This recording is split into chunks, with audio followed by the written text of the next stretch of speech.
Kitab Nabi Yeremia. Yeremia adalah imam Israel yang hidup dan bekerja di Yerusalem pada dekade-dekade terakhir kerajaan selatan Yehuda. Dia dipanggil sebagai nabi untuk memperingatkan bangsa Israel mengenai konsekuensi buruk atas pelanggaran perjanjian dengan Allah melalui penyembahan berhala dan ketidakadilan. Dan dia bahkan meramalkan bahwa kerajaan Babel akan datang sebagai hamba Allah untuk mendatangkan keadilan atas Israel dengan cara menghancurkan Yerusalem dan membawa orang-orang Israel ke pembuangan. Dan sayangnya, nubuatan itu menjadi kenyataan. Yeremia hidup dalam pengepungan dan kehancuran Yerusalem dan menjadi saksi terjadinya pembuangan. Nah, kitab ini hadir dengan cara yang sangat menarik. Pasal 36 mengatakan bahwa setelah 20 tahun Yeremia berkhotbah di Yerusalem, Tuhan memanggilnya untuk mengumpulkan semua khotbah, puisi dan esainya dan menyimpannya dalam bentuk tulisan. Yang Yeremia lakukan dengan mempekerjakan juru tulis bernama Baruk yang menuliskan dan mengumpulkan semua materi ini ke dalam sebuah gulungan kitab. Nah, Baruk juga mengumpulkan banyak kisah tentang Yeremia dan dia menghubungkan semua bagian itu bersama-sama. Jadi inilah mengapa kitab ini dibaca seperti sebuah antologi, kumpulan koleksi-koleksi. Semuanya disusun untuk menyuguhkan nabi ini sebagai pembawa pesan keadilan dan anugerah Tuhan. Kitab ini diawali dengan Tuhan yang memanggil Yeremia untuk menjadi nabi dan dia diberi panggilan ganda. Dia akan menjadi nabi bagi Israel, tapi juga bagi bangsa-bangsa. Dan kata-katanya akan mencabut dan merobohkan, tapi juga membangun dan menanam. Dengan kata lain, dia akan melayangkan tuduhan terhadap Israel dan memperingatkan mereka tentang penghakiman Tuhan yang akan datang. Namun dia juga membawa sebuah pesan harapan untuk masa depan. Nah, pembukaan ini dengan sempurna merangkum bagian besar pertama, bab 1 sampai dengan 24. Ini adalah kumpulan tulisan Yeremia sejak sebelum masa pembuangan. Dan pokok bahasanya adalah bahwa Israel telah melanggar perjanjian dengan Allah dan melanggar semua persyaratan kesepakatan yang mereka buat yang tertulis di dalam Taurat. Dan dalam berbagai cara, mereka telah mengadopsi pemujaan terhadap semua dewa Kanaan, membangun kuil berhala di seluruh negeri. Dan Yeremia mengembangkan metafora penyembahan berhala sebagai persinahan dan menggunakan bahasa pelacuran, seks bebas, dan ketidaksetiaan untuk menggambarkan bagaimana Israel telah memberikan kesetiaan mereka kepada Allah-Allah lain. Yeremia juga berulang kali melayangkan tuduhan terhadap para pemimpin Israel, para imam, raja-raja, nabi-nabi lainnya, semuanya telah menyimpang. Mereka telah meninggalkan Taurat dan perjanjian yang memiliki akibat yang tragis, ketidakadilan sosial yang merajalela. Orang-orang yang paling rentan di masyarakat Israel yaitu para janda, anak-anak yatim piatu, para imigran semuanya dimanfaatkan yang secara nyata-nyata hal ini melanggar hukum Taurat. Dan para pemimpin Israel tampaknya tidak peduli. Pasal terbaik yang menggambarkan semua hal ini adalah pasal 7 yang disebut khotbah Yeremia mengenai bait suci. Orang Israel datang untuk menyembah Tuhan mereka di bait suci seolah-olah semuanya baik-baik saja. Tapi di luar bait suci mereka menyembah Allah lain. Dan beberapa bahkan mengadopsi praktek pengorbanan anak Kanaan yang mengerikan. Maka Yeremia menyampaikan pengumuman yang tidak biasa. Allah Israel akan datang dalam penghakiman, dia akan menghancurkan bait sucinya sendiri dan menghukum Israel dengan mengirim musuh dari utara.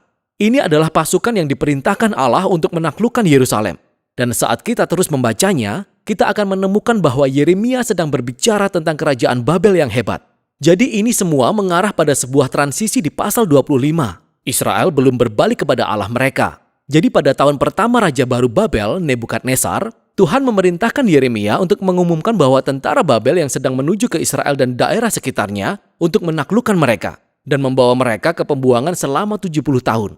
Dia membandingkan Babel dengan piala berisi anggur, diisi sampai penuh dengan murka Tuhan terhadap ketidakadilan dan penyembahan berhala Israel. Dan Tuhan akan membuat Israel dan bangsa-bangsa minum dari piala ini.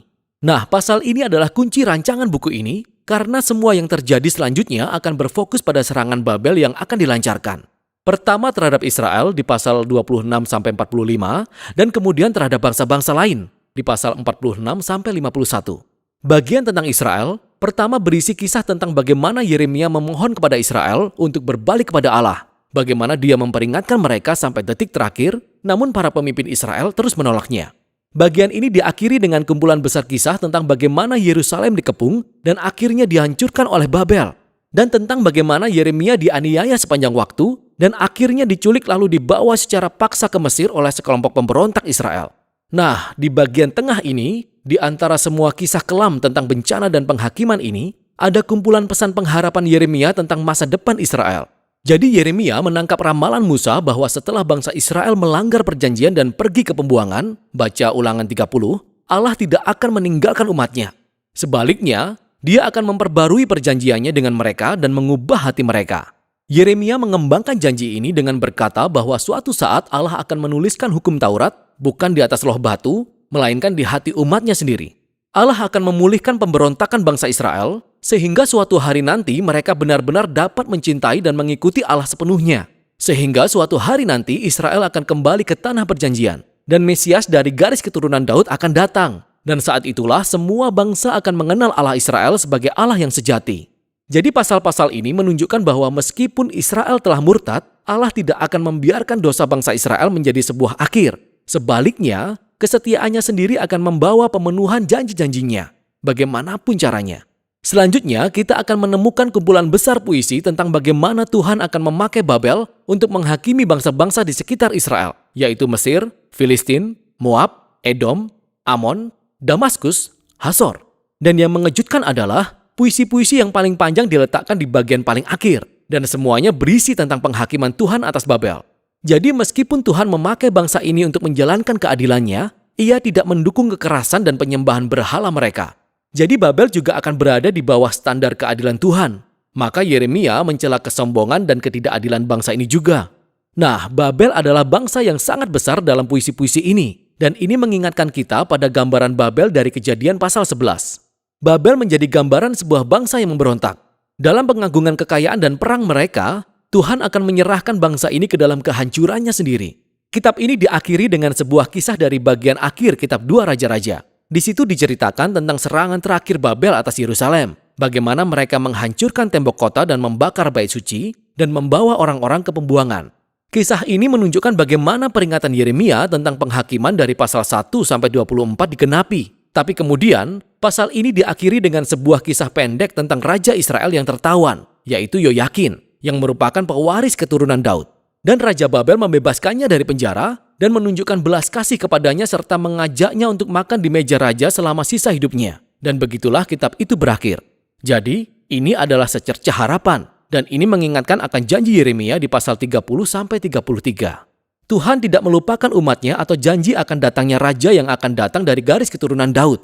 Jadi meskipun kitab ini mengandung sejumlah besar peringatan dan penghakiman, bagian penutupnya diakhiri dengan sebuah catatan harapan untuk masa depan.